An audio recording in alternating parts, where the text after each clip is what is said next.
Ontario Boyd now calling Nashville, Tennessee his home. He's made, quite the transition in Nashville, working with some of the best in the business. David Huff, who works with Rascal Flatts, Chris Wone with Garth Brooks. So, Jesse, how did you get introduced to those people? It's kind of a cool story. I've been living in Nashville for about a year now. And I've been doing the songwriter circles there forever. And the more that you're down there and the more that you get to play, the more people you get to meet, obviously.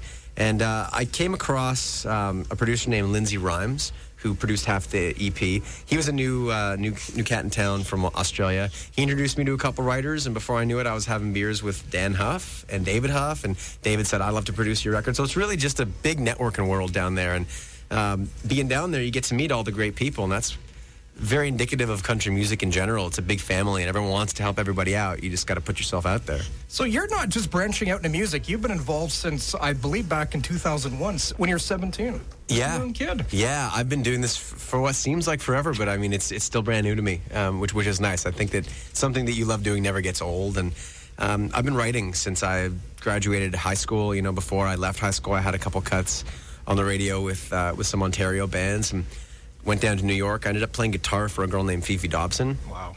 Who was, she was a big pop and rock star for a while, and left that to pursue more songwriting. It took me to New York and Nashville. And, Nashville for me was always where I seemed to get the best material. And every record I've ever made, half of it's been done down in Tennessee. So I finally decided, you know what, I'm just going to go down and I'm going to live there. And that's where this EP comes from. This is the first EP that I've done since living there, and I couldn't be more proud of it. You started out in rock and roll back when you were younger. Yep. You were also designated the band's writer. How did that come about? Yeah, that was in high school. I was in a very alternative, eclectic rock band, and it just happened that I played guitar, and I was the only one who would dare to open my mouth and sing. And because I was the only one who would sing, they said, "Well, you should write the lyrics." And it was by default. I was the only person brave enough to put my words on paper and then sing them out to people, and that just turned into a songwriting career. It's funny. That's a great question, actually. I haven't been asked that yet. What were some of the songs that you wrote about back when you were 17? Topics that I wrote about. It was all trying to write about being angsty, even though I didn't really have any angst. I had nothing to be angry about. I was 17. But it was, I was really into the alternative rock scene again, and I was listening to bands like Our Lady Peace and Smashing Pumpkins, and Matchbox 20 was a little bit later because they were more positive. But, in that rock scene, it was trying to sound cool. That was what everybody wanted to do. And trying to impress girls? Trying to impress girls, yeah. But, there's something about the lyrics that I wrote that were always followed a story. I wanted to say something and not just talk about, sticking it to the man or whatever it was. I always wanted to write something that people could relate to. And relationships have always played a part in my writing, as has storytelling. That's always been really important to me. We're going to get to your new single, You Left Me, in just a few minutes. Let's go to the video that was released for it recently. A feel-good summary type song about having that perfect relationship. Tell us about that video. The music video. Yeah. So that music video, we shot it a couple days ago. So I was telling some people before, last station I visited, someone said, "You look just like you do in your music video." And I was like, I hope I do, because we just shot it. That video was done completely guerrilla style, believe it or not. We did it over like a 6-hour period. Wow, that fast. In Toronto. Yeah.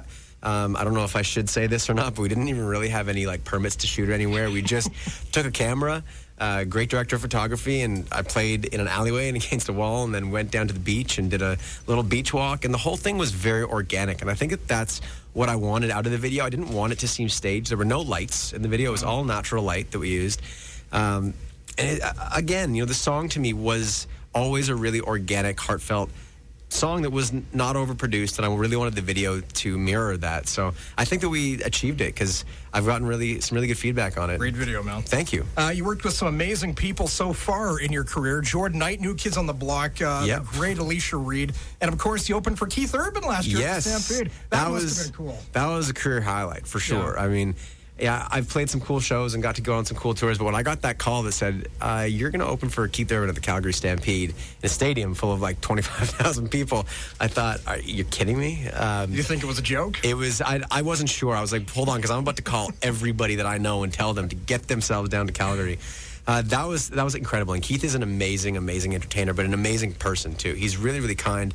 I've run into him in Nashville, and he remembers me from that show. I mean, not that he wouldn't, but he was very kind at the show. We got to talk guitars for a minute, and he said he listened to the set. It was playing in his dressing room, and and he was waiting, and didn't get much time to chat with him. But he was, as a guitar player, he's always been a huge idol of mine, and I've always looked up to him as a musician first and foremost, and a songwriter. So to get to play with him was one of the most exciting things I think to this date that I've done.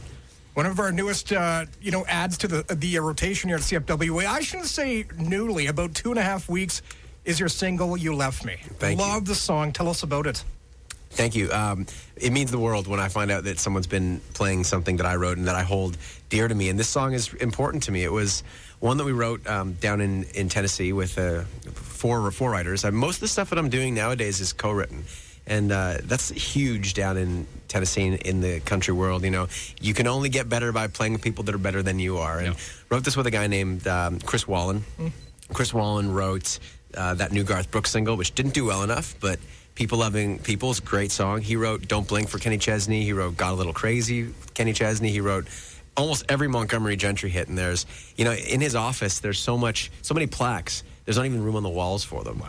And we went into his office that day. Two of my managers as well, Casey Marshall and Neil Sanderson, who wrote with Tim Hicks. We went into this session, and I'd never met Chris. And, I pitched him an idea, and he very kindly told me he didn't like it. And then he said, "How about You Left Me?" And I thought, no, I don't really want to do a breakup song. And he said, no, hear me out. What if we do You Left Me Breathless? And I thought, oh, hell yeah, that's great. That's the Nashville kind of lyric that I wanted to get. It's that thing you can do in country music where you can be clever with what you're saying, and you can take something that somebody said and say it a different way. And leaving that songwriting session, we knew that we had something special, and I'm really happy that it's the first single. You're about to go on tour soon with Jason Blaine, T-Bay, and James Otto. A few select dates.